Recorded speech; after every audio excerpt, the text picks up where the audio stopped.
Hi guys! So ayan, sa mga nagtatanong tungkol sa humidity doon sa aking mga videos, yung mga comment ninyo ay sasagutin ko na dito sa videong ito. So masyado nyong pinoproblema ang humidity sa inyong incubator dahil nakikita nyo doon sa ibang nagko-content na dapat bantayan yung humidity. Ganito yung mangyayari pag kinulang yung humidity, pag masyadong mataas yung humidity. Actually, guys, ayan, nandito tayo sa Pilipinas kung saan yung humidity ay hindi masyadong pinoproblema kapag nag-i-incubate ka. More than 20 years na po kami sa incubator industry. So, ayan, nagpapapisa po kami at araw-araw po kaming may harvest na sisiw. Nandito tayo sa aming hatchery room at ipapakita ko sa inyo na hindi talaga kami nagsusukat ng humidity. Ayan guys, yung mata ko, pagpasensyahan nyo na dahil puyat ako pag breeding season. Dahil nagbabantay ako dito sa ating mga hatcher.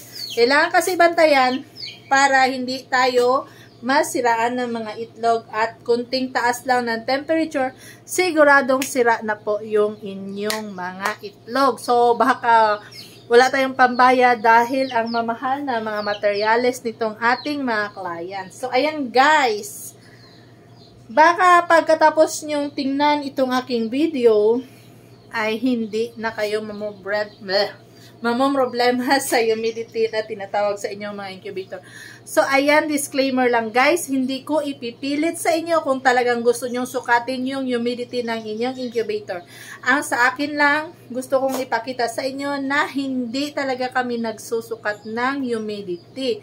So, ngayon titingnan na natin yung aming hatcher at ipapakita ko na rin sa inyo kung ano yung ginagamit naming temperature controller. So, ito lang yung maaasahan dahil sobrang tagal na namin ginagamit. Yung iba dito, 20 years na at hindi pa rin nasisira. Dahil hindi po kami palaging nag-a-adjust ng ating control dito sa ating incubator. Once na nag-start na siya na mapapisaan, yung ginagawa namin every after harvest ay cleaning and disinfecting na lang, tapos salang ulit. So, ayan guys, titingnan na natin itong unang hatcher. So, tingnan nyo kung may makikita kayong hygrometer. Yung hygrometer, yung pangsukat ng humidity. So, ayan guys. Buksan na natin. I-off na natin. And then, ayan.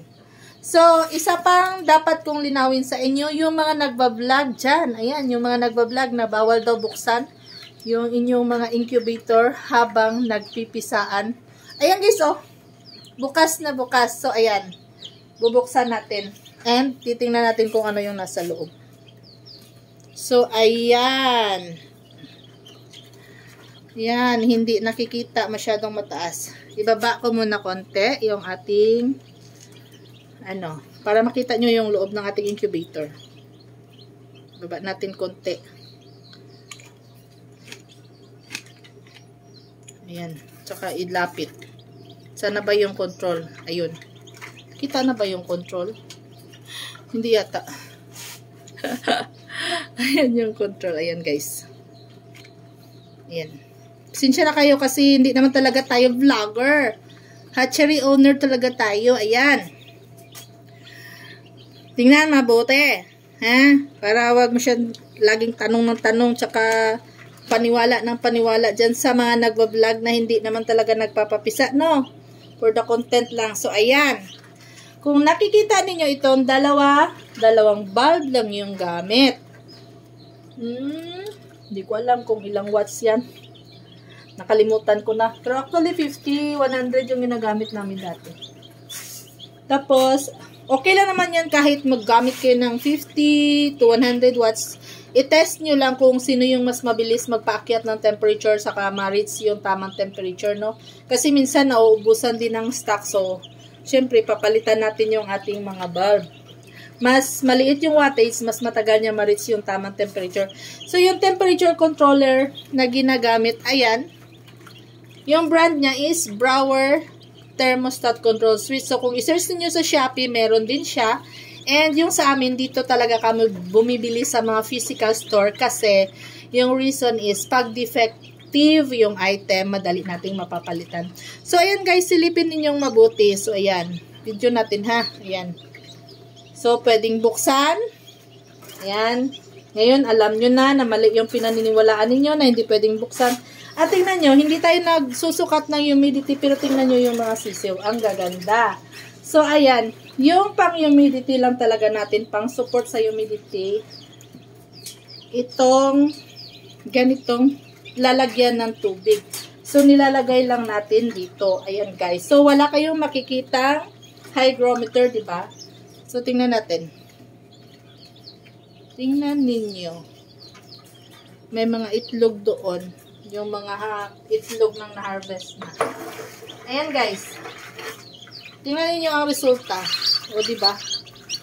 Sa gilid lang para hindi nyo makita yung pangalan. Ayan, guys, oh.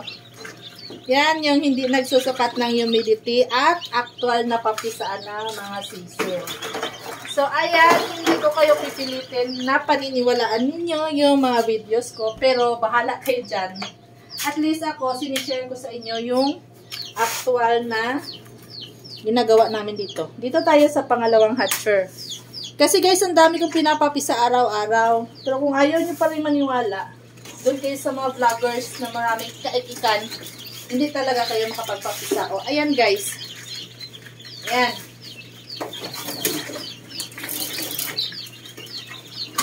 Diba? Nag-i-effort na ako para sa inyo, ha? Same pa rin yung tubig natin. Almost full to siya, guys. Pero dahil kagabi pa to, ayan, nangalahati na lang siya. Kasi, yun yung hinigop ng ating incubator. So, pag wala kasi itong tubig, ang tendency is mas mabilis na mahigop yung moisture na nasa loob ng itlog. So, hindi na siya masusupport sa pagpapapisa. Ayan. So, ayan. Ang gaganda pa rin ng mga sisiw na napisa. Diba? And, binuksan pa rin natin. So, okay lang siya. Hindi naman siguro ako makabayad nito sa ating mga customer bukas dahil binubuksan ko para sa inyo. And, isa pang hatcher. So, ayan. Paniwalaan nyo kung sino yung gusto nyong vlogger dyan na maraming kaikikan. Daming tinuturong mali. Ayan. Ano nangyari sa aking camera? So, tanggalin natin. And, ipakita ko sa inyo. Ayan. Yung ating tubig. Ganun pa rin. And, bukas pa yung schedule nito. Pero, ayan guys, oh, may mga advance na lumalabas.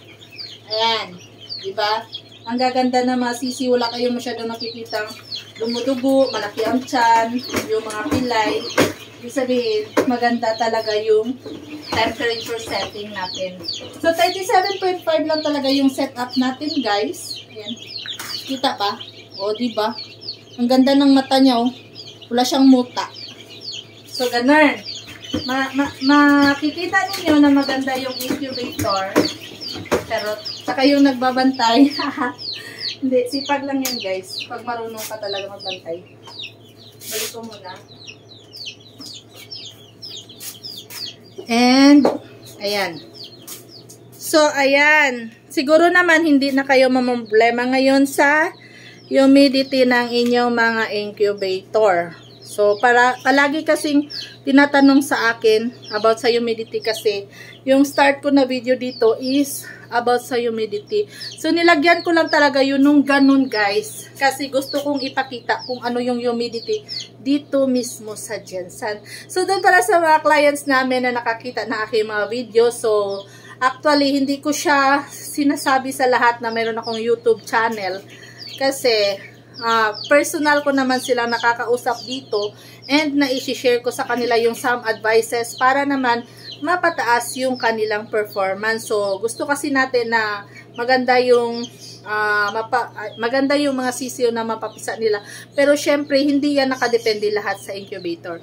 Gawin nyo yung trabaho ninyo sa pag-aalaga ng inyong mga breeding materials. Dapat healthy sila. And kung wala silang sakit, maganda yung mating, maganda yung pagpili ninyo ng inyong mga breeding materials. Ayun, sigurado maganda yung mapipisa sa inyo. So, ayan lang muna ngayon guys sa ating mga videos. Kung may mga katanungan kayo dyan, panoorin nyo lang.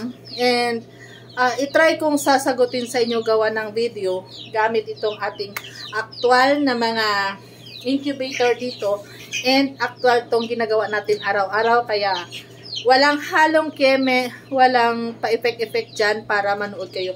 So, ayan. Again, disclaimer, yung aking sinishare is yung about sa aming ginagawa dito araw-araw. And, nasa sa inyo yan kung sino yung paniniwalaan ninyong vloggers. Actually, may mga kliyente ako dito na bumalik dahil nakapanood sa maling vlogger and yun ang sinunod nila. Kaya tinawanan ko na lang at sinabi ko, hindi ka kasi nanood sa akin. So, that's all for today's video, guys. See you again. Kung nagustuhan ninyo ang aking video, bahala kayo kung mag-subscribe kayo o hindi. Follow and share kung gusto ninyong madali ninyong makita ang ating YouTube channel. So, again, sorry kung hindi ako masyadong nag-upload dahil busy ako dito sa pagpapapisa araw-araw. So, busy ako sa inventory, receiving, ayan, at releasing na mga sisiw. Gagawa pa ako ng mga sisidlan. So, ayan lang. Para sa ngayon, bye-bye!